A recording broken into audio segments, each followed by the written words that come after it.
Saudara, 959 orang ditetapkan sebagai tersangka pelaku demo rusuh pada akhir Agustus lalu di sejumlah wilayah. Polisi bilang para tersangka ini sebagai pelaku kerusuhan. Dan kini polisi menggandeng PPATK untuk menelusuri aliran dana. Namun pertanyaannya masih muncul hingga kini, adakah aktor intelektual yang membiayai demonstrasi ini? Jika ada, apakah aksi ini murni gerakan rakyat atau ada kepentingan lain? Kami diskusikan bersama dengan para narasumber.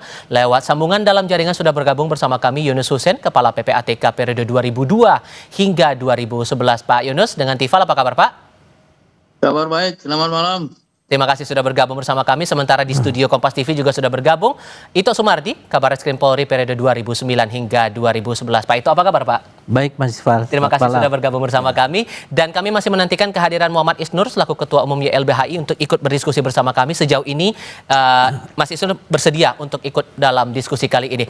Saya mau mulai dengan Pak Ito dulu, karena kan dari jumlah tadi Pak, 959 orang sudah berstatus sebagai tersangka, tapi sampai detik ini belum ketahuan dalangnya. Jadi kan publik berpikir lagi, memang sesusah itu kan mencari dalang demo, padahal jumlah tersangkanya udah sebanyak itu Pak. Ya gini Mas Tifal, untuk mengungkap satu perkara itu ada perkara yang mudah dan perkara yang sulit.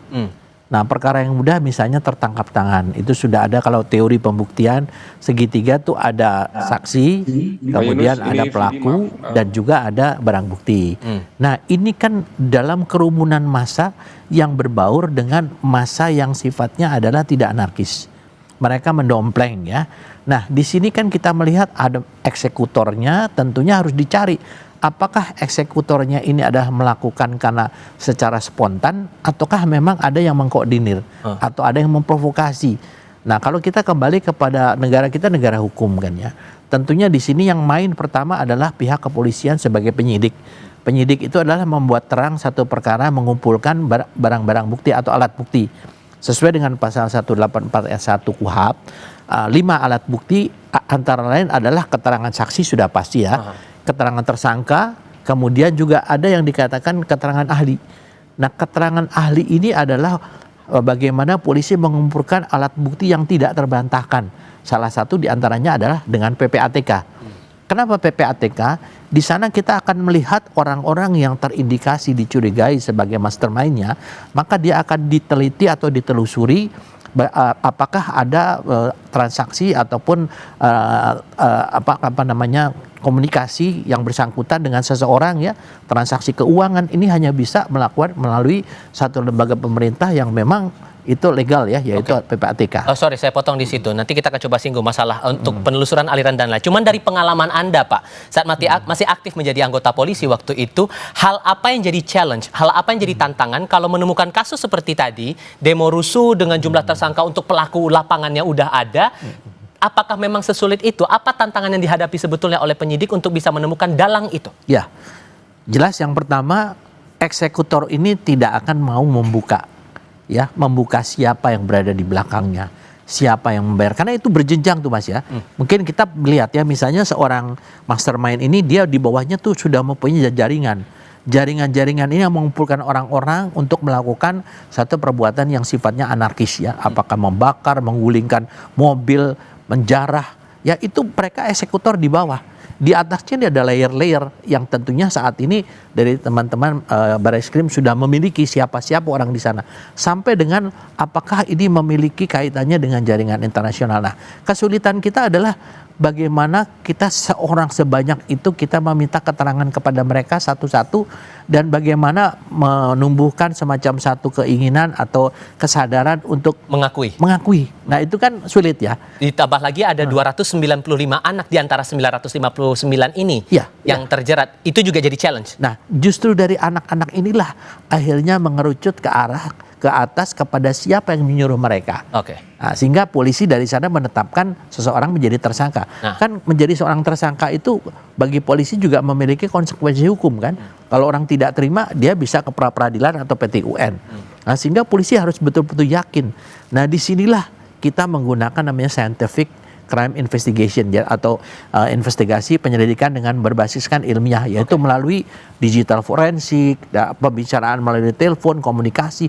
Nah, ini dari anak-anak inilah yang masih polos, dia menceritakan bagaimana mereka bergerak ke bawah, bagaimana mereka disuruh melakukan sesuatu yang sifatnya anarkis yang kita peroleh selama ini. Nah, Pak Yunus, kalau dari pengalaman Anda, Pak, kalau berkaca dari kasus yang ini, 959 tersangka, belum ketahuan dalang, bahkan disebut ada aliran dana yang berpotensi mengucur untuk para pelaku ini bisa melakukan aksi sedemikian. Apakah sesulit itu untuk menemukannya kalau menelusuri dari aliran dananya saja, Pak? Kalau menurut saya tidak sulit ya. Saya juga baru mendapat informasi yang umum dari PPATK bahwa hasil analisis sudah diserahkan kepada Kapolri ya, bahwa memang ada penyandang dana, dia perorangan ya, bukan perusahaan ya. Penyandang dana di Jakarta dan di daerah seperti di Surabaya ataupun di tempat lain itu orangnya ada yang berbeda. Kemudian kurang lebih hasil analisis PPATK sudah disampaikan kepada kepolisian sejumlah lah, mungkin sekitar 10-an lah ya. Kemudian ya sarananya bisa lewat bank, dikirim uang ataupun non bank ya, seperti money remittance ya, itu yang mereka lakukan. Menyediakan barang-barang untuk melakukan aksi rusuh itu juga termasuk bagiannya, Pak?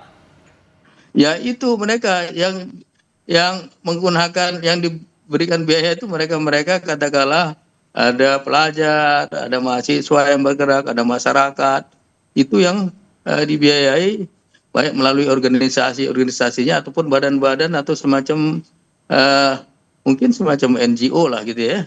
Itu lewat sana disalurkan baru kepada orang-orang. Orang-orang tadi kan banyak sekali, kalau lihat hampir 1.000 tersangkanya, ada yang dewasa, bahkan ada yang pelajar, yang anak-anak kurang lebih 200-an itu ya. Mereka yang menikmati dana yang diberikan oleh si financial backer ini ya. Financial backer itu yang disalurkan ya sudah tentu lewat organisasi yang ada kaitan dengan kegiatan ini ya. Organisasinya dari dalam negeri atau luar negeri, Pak? Karena kalau berkaca dari waktu itu selepas kericuhan di Polda Jawa Barat waktu itu mengumumkan informasinya, ini terikat juga dengan jaringan internasional. Ini ya kalau yang saya dengar tuh dari dalam negeri. Mungkin orang yang jadi financial backer itu memang pernah disebut dia berasal atau berada di luar negeri, pernah disebut ya, berasal atau berada di luar negeri, tapi organisasinya dari dalam ya. Nah, kalau sudah dapat hasil analisis PPATK itu, penyidik kepolisian untuk tindak pidana yang terkait dengan ketertiban umum ini, dia tinggal melakukan penyelidikan. Tadi Pak Ito sudah sebut, tinggal mencari 2 alat bukti, yaitu bukti permulaan, 2 alat bukti. Kalau sudah ada 2 alat bukti, bisa naik kepada penyidikan, apalagi udah ada tersangkanya. Kalau ada tersangka harusnya emang udah penyidikan dan sudah ada 2 alat bukti ditunjang lagi oleh alat bukti dari PPATK. Cuman dari PPATK ini ya nggak bisa jadi alat bukti di pengadilan ya.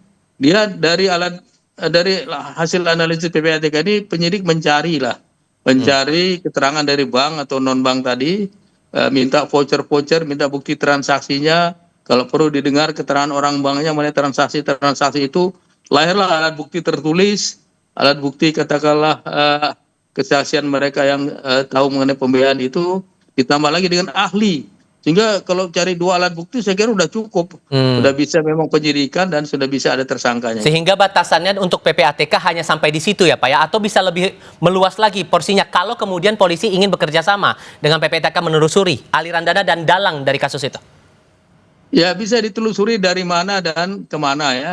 Bisa dia bottom up dari bawah laporannya, bisa top down karena ada permintaan dari kepolisian. Tapi yang jelas kepolisian telah menerima hasil analisis ini harus melakukan penyelidikan, mencari bukti permulaan yang cukup tadi. Saya kira udah cukup dari sana.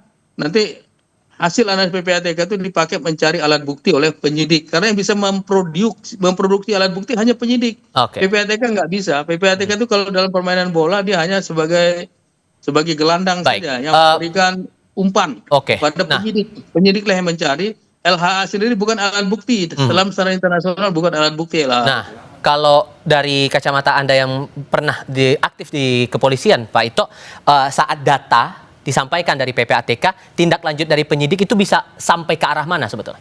Ini kebetulan saya ada catatan ya Mas Siva ya dari teman-teman penyidik bahwa dari aliran dana yang sekitar miliaran rupiah ya yang digunakan untuk mendanai demo ricuh di Jawa Barat ya dengan transaksi berasal dari jaringan internasional ya. Kemudian bukti utama yang sudah diungkap mencakup nilai akumulasi dana berbagai transaksi ya digital, transaksi digital ya terkait mencapai sekitar hampir 1 miliar. Kemudian sumber dana berasal dari jaringan internasional dengan pelaku utamanya ini ada 7 orang sementara yang terindikasi ya. Tentunya kan kita belum bisa mengatakan membuka ke publik karena harus terbukti dengan buktinya harus jelas dulu. Harus jelas dulu ya. Kemudian di sini bentuk transaksinya juga berupa percakapan digital ya. Kemudian transfer dana termasuk tadi kebutuhan logistik ya, maupun untuk kepentingan pribadi sejumlah pelaku. Nah itu yang dilakukan saat ini penyelidikan dan penyidikan yang dilakukan oleh anggota Bareskrim ya. Kenapa demikian? Karena ini kan kita sedang mengungkap satu kegiatan yang melibatkan di berbagai provinsi. Dan Anda melihat motornya ini kalau kemudian itu ada keterkaitan dengan jaringan internasional, motornya datang dari mereka atau justru datangnya dari orang tertentu yang ada di dalam negeri kita juga? Ya, bisa terkait ya. Jadi yang di luar ini dengan yang di dalam negeri tentunya memiliki koneksitas ya. Kemudian begini Mas Diva ya, bahwa kasus ini tidak bisa kita anggap merupakan sesuatu kasus yang sederhana. Karena seperti tadi Presiden mengatakan sampai membakar gedung DPR ya, melakukan penjarahan sampai ke mantan menteri dan lain sebagainya. Ini kan harus didalami. Dan kalau tidak tuntas mengungkap ini, maka ini kemungkinan akan terjadi di kemudian hari. Karena kan saat ini kan kondisi sosial masyarakat Indonesia juga dalam kondisi yang tidak baik-baik saja. Itu kan salah satu pemicu. Misalnya orang kejahatan sosialnya itu tidak memadai, orang lapar ya, orang tidak punya kerjaan, itu sangat mudah untuk diprovokasi ya. Kenapa? Karena untuk kepentingan dirinya sendiri dan juga untuk kepentingan, karena kalau orang melakukan satu kejahatan secara bersama-sama ini juga tidak mudah. Beda dengan orang yang melakukan secara individu. Yaitu yang tadi saya katakan bahwa mengungkap kasus yang sekian ratus orang ini juga memerlukan satu energi yang besar.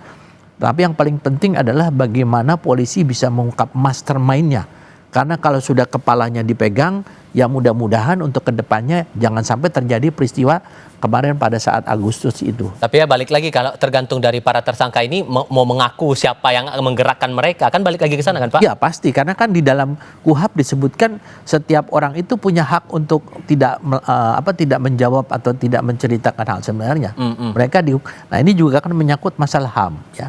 Tentunya kita juga ingin melihat bahwa jangan semata-mata bahwa kita karena dengan alasan HAM sehingga kasus ini kemudian menjadi bias ya atau tertutup sehingga akan terjadi lagi di kemudian hari.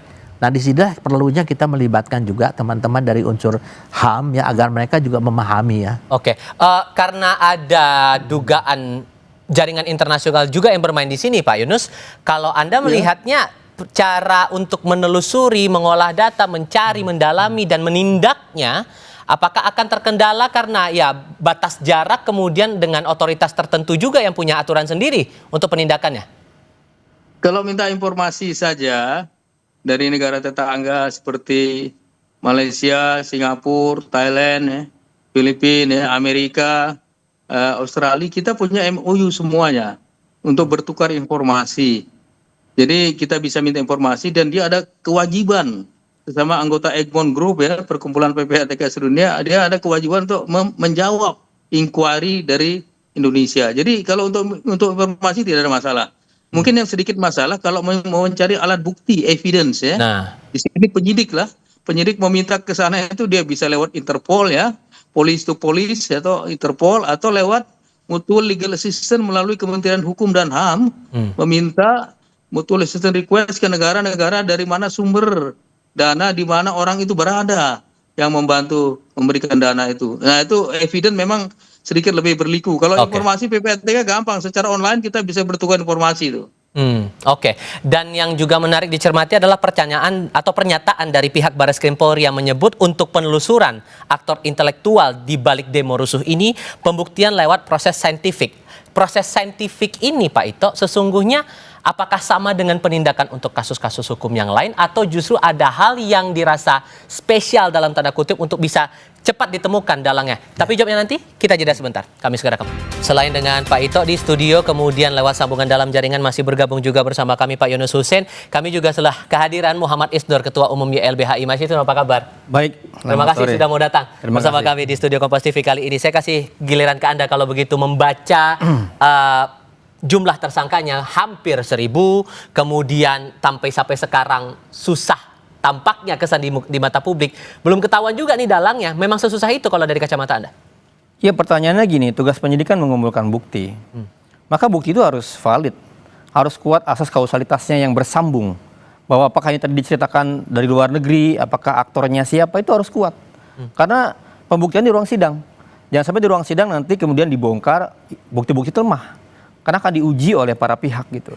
Contohnya adalah kami mendampingi beberapa orang yang dituduh menghasut, Del Pedro dan kawan-kawan gitu. Di dalam kapasitas kami melihat tidak ada yang salah karena dia menyerukan tentang hak untuk berdemonstrasi, kemudian menawarkan bantuan hukum, tapi dituduh menghasut gitu. Kami sudah peringatkan kepada penyidik, ini hati-hati, sudah banyak yang seperti ini dibawa ke pengadilan tapi bebas. Karena apa? Karena tidak ada unsur kesalahannya. Yang kami lihat dari Del Pedro dan kawan-kawan gitu. Terus dicari-cari kesalahannya apa, dikait-kaitkan dengan buku yang disita gitu. Jadi kami menilai justru sekarang tantangannya di penyidik gitu. Makanya sejak awal kami mendorong sebenarnya timnya bukan hanya di ranah penyidikan. Karena dalam peristiwa seperti ini Pak Ito, kita berkaca 98, berkaca peristiwa Ambon, berkaca peristiwa Poso, itu melibatkan bukan hanya dugaan-dugaan yang di lapangan, tapi relasi misalnya antar oknum dari banyak institusi. Permainan seperti itu gitu. Sehingga kalau Anda membacanya untuk konteks demo akhir Agustus waktu itu sampai akhirnya rusuh, fasilitas umum dirusak, Persis. Kepentingan apa yang Anda baca di sini? Persis, jadi relasinya sangat banyak. Misalnya kita perlu memperhatikan apa yang ditemukan oleh media.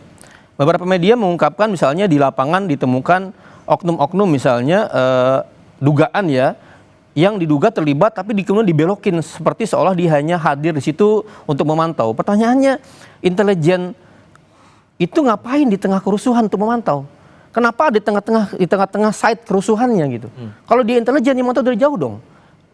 Dia nggak boleh di tengah-tengah kerusuhan, bahkan ditangkap oleh aparat yang lainnya. Ini kan menandakan pertanyaan besar sebenarnya. Ada apa yang nggak terungkap oleh penyidikan? Kami makanya mendesak temuannya lebih besar. Presiden yang kemudian membentuk tim independen. Karena penyidikan pidana banyak keterbatasan, Mas. Nah, kami melihat akhirnya ini kecenderungannya mengarahkan pada pelaku-pelaku lapangan saja. Kita belum melihat nih sampai sekarang siapa yang disebut mastermind. Misalnya gini, ada banyak suplai di lapangan tuh seperti bom molotov misalnya atau kembang api yang tak berhenti-berhenti misalnya. Siapa yang mensuplai itu? Mana bukti suplai alat-alat kekerasannya itu? Tapi kalau membaca polanya Anda meyakini bahwa ini memang didanai atau gimana? Ya kita nggak tahu, makanya pembuktiannya kan harus ke sana. Apakah misalnya emang benar ada aliran dana misalnya? Terus sampai ke yang membeli barang, sampai ke yang mensuplai di lapangan, kan harus nggak terputus itu. Itu dibuktikan di ruang sidang. Kalau sekarang kemudian ada tuduhan-tuduhan ABC nggak dibuktikan di ruang sidang, berarti itu menurut saya disinformasi, bahaya gitu. Nah, penyidik harus mengumpulkan itu semua. Tapi kan itu juga jangan lupa bahwa hal yang terjadi saat demonstrasi itu bukan hanya perusakan, itu iya, penjarahan itu iya. Tapi pertanyaannya ada pendiaman. Ada banyak video-video beredar di mana-mana saat terjadi misalnya penjarahan di rumah beberapa anggota dewan, ada aparat yang diam di situ. Pertanyaannya, itu kok didiamkan? Nggak ada peringatan, nggak ada tindakan tegas mencegah penjarahan.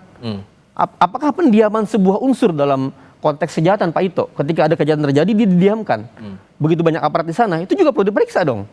Karena bertindak tidak bertindaknya aparat itu berdasar komando, perintah gitu. Nah ini yang perlu kita harus gali lebih dalam lagi, lebih bongkar lagi. Nah yang kedua, juga ada banyak kekerasan terjadi. Sekarang ada banyak mahasiswa yang meninggal. Misalnya 6 orang, 7 orang. Siapa yang melakukan kekerasan? Siapa yang menyebabkan kematian banyak orang itu? Itu kan nggak diungkap juga sekarang. Seolah-olah sekarang arah penyidikannya hanya yang berbuat rusuh. Tapi yang menyebabkan meninggal banyak orang nggak diungkap. terungkap. Oke. Kita nggak melihat arah ke arah sana. Nah, sekarang kan karena disinggung tadi oleh Mas Isnur, buktinya yang dipegang oleh penyidiknya harus kuat untuk menjelaskan bahwa kalaupun betul ada aliran dana di balik ini, ya harus kuat buktinya, Pak Ito. Dan tadi atau dalam pernyataan terakhir yang disampaikan oleh Pak Juandani Raharjopuro dari Mabes Polri, dari Barreskrim persisnya, untuk menelusuri aktor intelektual ini pembuktiannya lewat proses saintifik. Sesungguhnya, Pak, proses saintifik untuk kasus semacam ini, apakah ada pendekatan yang beda atau sebetulnya sama saja dengan kasus-kasus pidana umum yang lain? Pendekatannya sih sama, masih saja. Hanya memang tingkat kesulitannya yang berbeda. Misalnya kan mereka menggunakan medsos, mereka menggunakan mungkin YouTube, Instagram, dan lain sebagainya. Ini kan beda dengan kalau menggunakan media-media atau platform digital yang sederhana. Tadi saya sependapat dengan Mas Isnur bahwa negara kita negara hukum. Polisi itu adalah bagian daripada criminal justice system, sistem peradilan pidana. Jadi kita ini sekarang baru melakukan penyidikan. Dan kalau polisi menahan seseorang, ada konsekuensi bahwa dia dibatasi dengan waktu. Jadi kalau misalnya menahan orang, kalau lewat waktu, maka dia harus melepas orang itu. Nah sekarang kan kalau kita melihat dari kejadian ini, tentunya kita juga selalu, kalau sudah tersangka kan berarti sudah ada SPDP, surat pemberitahuan dimulainya penyidikan. Berarti di sini jaksa juga sudah masuk. Nanti jaksa melihat, kalau jaksa mengatakan bahwa kasus ini adalah tidak kuat kepada penyidik harus mau menerima petunjuk jaksa. Nggak mungkin kita memaksakan ke pengadilan, karena yang membawa ke pengadilan adalah jaksa. Saya sependapat dengan beliau tadi ya. Di sini saya melihat pengalaman ya, tahun 98 saya adalah Kapolres Karawang, mengalami yang namanya sama persis ya. Jadi bagaimana saya bertahan untuk mempertahankan namanya pabrik Timur di sana dulu, Mas Isnur ya. Saya melihat banyak hal-hal yang perlu didalami. Tadi beliau sampaikan kan.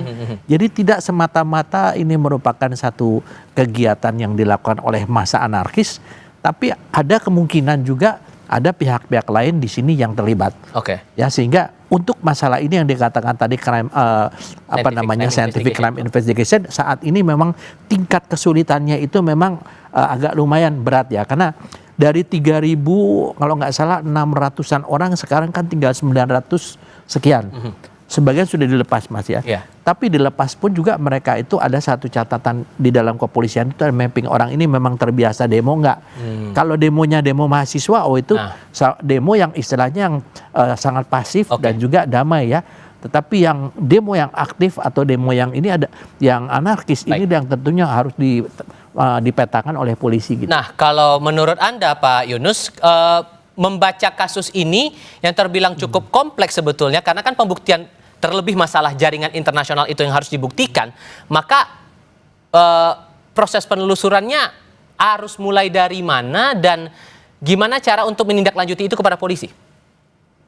Jadi ada dua hal yang harus dikombinasikan.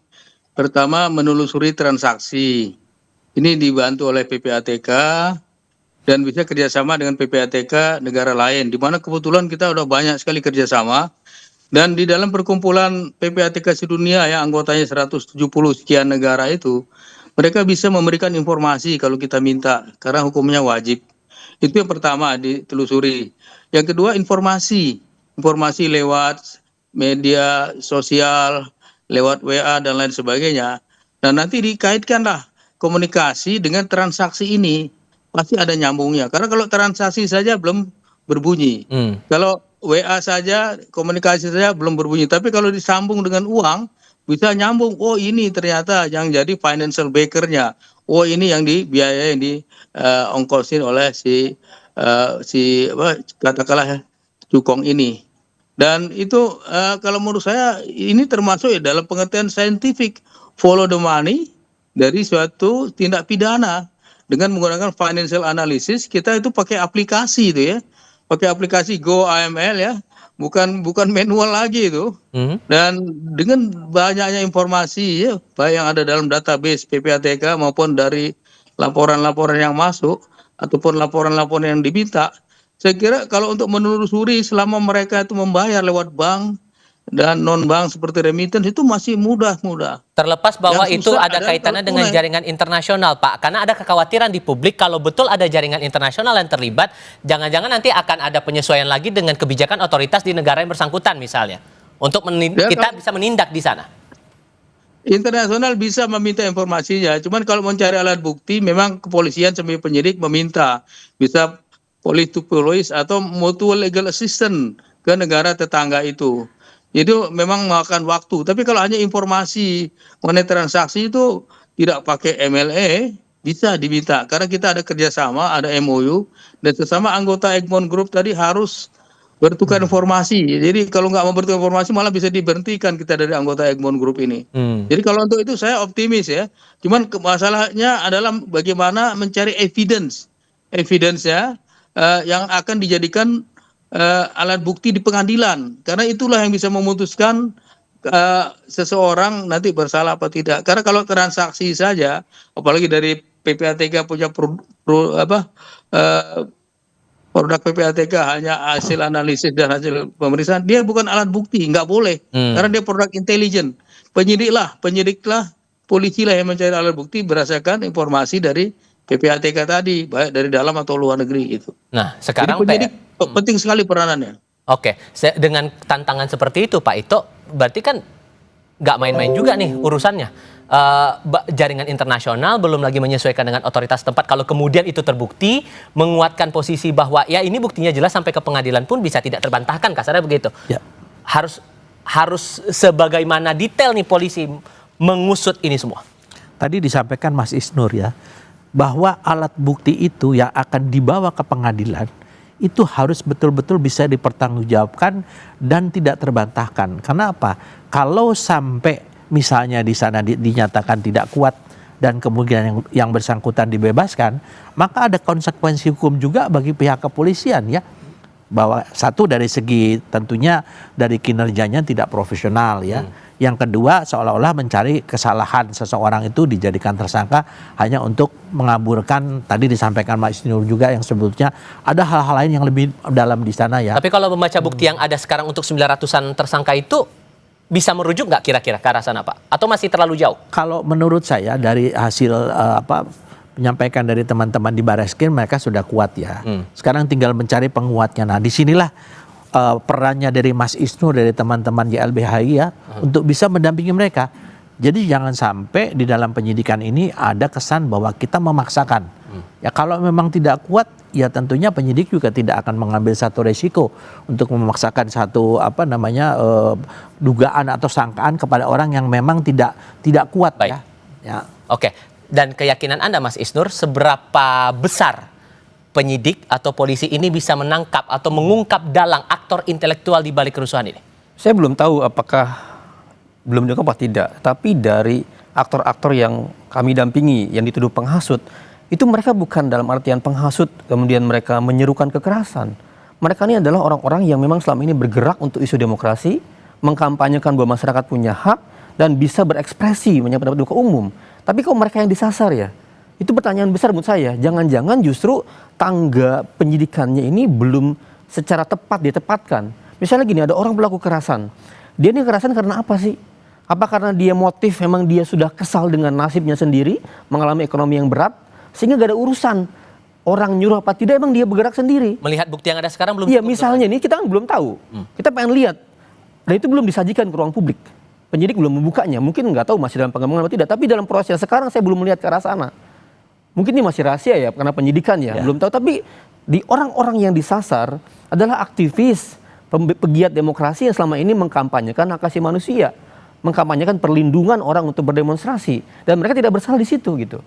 Nah, yang penting adalah digali sejauh mana kausalitasnya. Misalnya orang berdemo, orang melakukan kekerasan misalnya, orang melakukan pembakaran.